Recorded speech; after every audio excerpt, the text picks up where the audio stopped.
Welcome to another video.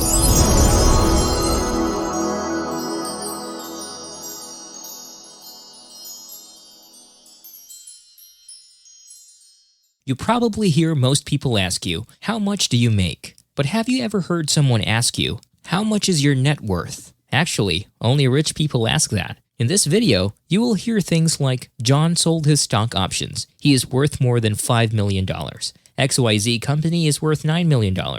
Cameron sold her business and now she's worth $13 million. You won't hear people like them talking about someone who got a 3% raise at work, which really doesn't help fight inflation. Have you ever wondered why you never hear comments like these? Well, it's because rich people measure their wealth in terms of net worth, while poor people measure their worth based on their income. I'll share with you the 4 steps to becoming rich by talking about the 4 pillars to true wealth. Before we get started though, don't forget to hit the subscribe button for more smart money concepts. Measure your wealth through net worth, not working income. Let me first explain what net worth is. Net worth is everything you own. Learn to distinguish between your assets and your liabilities. In order to determine your net worth, sum up everything you own. That includes cash, investments like stocks, bonds, real estate, the value of your business, and the value of your residence. Then subtract everything you owe like car loans, debts, including debts to friends, mortgage payments, and so on. Your net worth is the accurate equivalent of your wealth because everything you own can eventually be turned into cash. It's not possible to liquidate working income, but you can sell your assets if you unexpectedly need cash. That's the reason why net worth is more accurate than salary when it comes to measuring your financial success. To tell you the truth, rich people are well aware of the difference between working income and net worth. Of course, working income is important, but it's just one of the factors that determine your net worth. What are other factors, you might ask? That's income, savings, investments, and simplifications. Rich people clearly understand that in order to attain financial freedom, you need all the 4 factors. So let's talk about them one by one. Income. Income is the first pillar of true wealth. There are 2 types of income, working income and passive income. The money you earn from active work is called working income. This includes the salary from a 9-to-5 job or the profit of an entrepreneur taken from his business. Time and labor is required to earn working income. Working income is what we use to fill up our financial funnel. The more income you earn, the more you can save up and invest. Income is important because it's only part of the equation. Middle-class people focus on earning money from working income thinking that they'll be rich someday. They believe that being a hardworking employee will make them rich. Then why are hardworking people still poor? Sadly, billions of hardworking employees around the world are still struggling to become rich.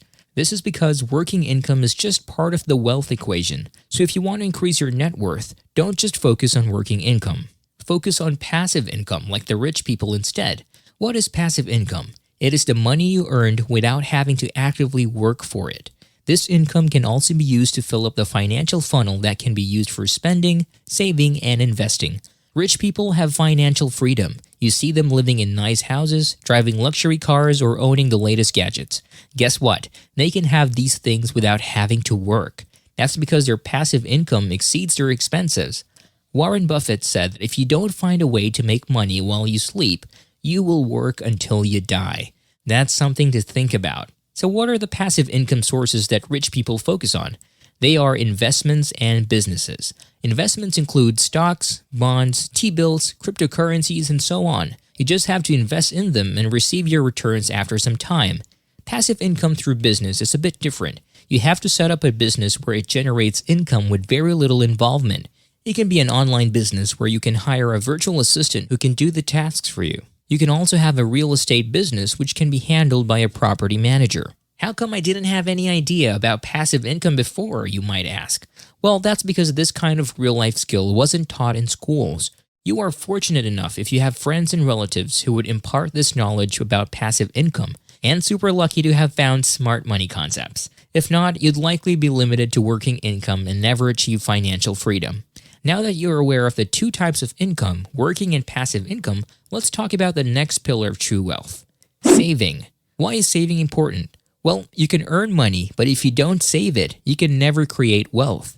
People prefer spending all the money they have. They give more importance to instant gratification than long-term balance. Without savings, it's impossible to proceed to the next pillar of true wealth, which is investing. Investments. If you're good at investing, there's a greater possibility that you can increase your net worth.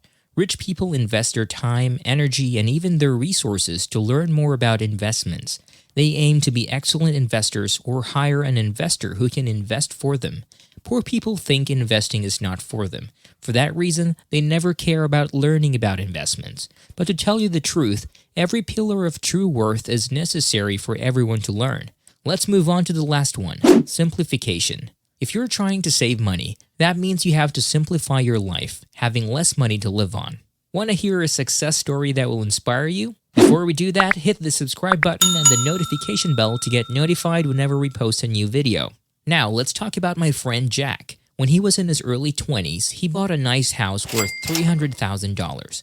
With the upturn in real estate, he was able to sell it for $600,000 after a decade. Jack was considering whether to buy a similar house or to buy his dream home, so he started searching for his dream home. But he decided to consult his financial advisor, George. George congratulated Jack for his success in his real estate investment. He then suggested another avenue where he could earn money. He talked about different kinds of investments like stocks, REITs, and startups where he could potentially gain a return of 10%. He told Jack to invest the $300,000 instead of using the full amount of $600,000 to buy his dream house. So Jack started contemplating the decision he had to make.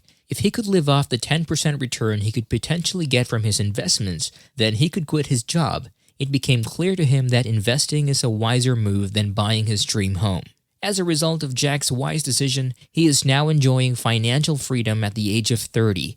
He doesn't really need to get a job, but he gets freelance clients from time to time. He also takes inexpensive vacations every year. By simplifying his life, he was able to retire a lot earlier than his peers.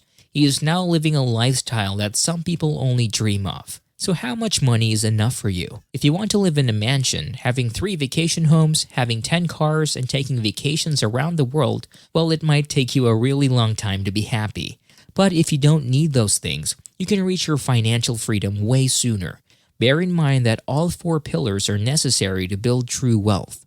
Imagine driving a car with only one wheel. Obviously, it will be bumpy, slow, and full of struggles. But with 4 wheels, you can enjoy smooth, fast, direct, and relatively easy driving. That's exactly similar to building wealth. Middle-class people think that the only way to get rich is by earning money by working hard. They are not aware of the Parkinson's law, which says expenses will always rise in direct proportion to income. Sad but true. People earn more money to buy better things. They have cars, they make more money, and they buy more luxurious cars. They have houses, they earn more money, then they buy bigger houses. They have clothes, they earn more money, then they buy nicer sets of clothes. They go on vacations, they earn more money, then they go on nicer vacations. As income goes up, people in general increase their expenses too. That's the reason why income alone never creates wealth. Start by calculating your exact net worth if you want to know your true wealth. Write down all of your assets, less all your liabilities. Do this every 90 days. I bet you will get richer and richer. Remember, what isn't measured isn't managed. Thanks again for watching. Okay, before you start calculating your assets and liabilities, do something more important first. Click the like and subscribe buttons now to make sure that you don't miss our next video.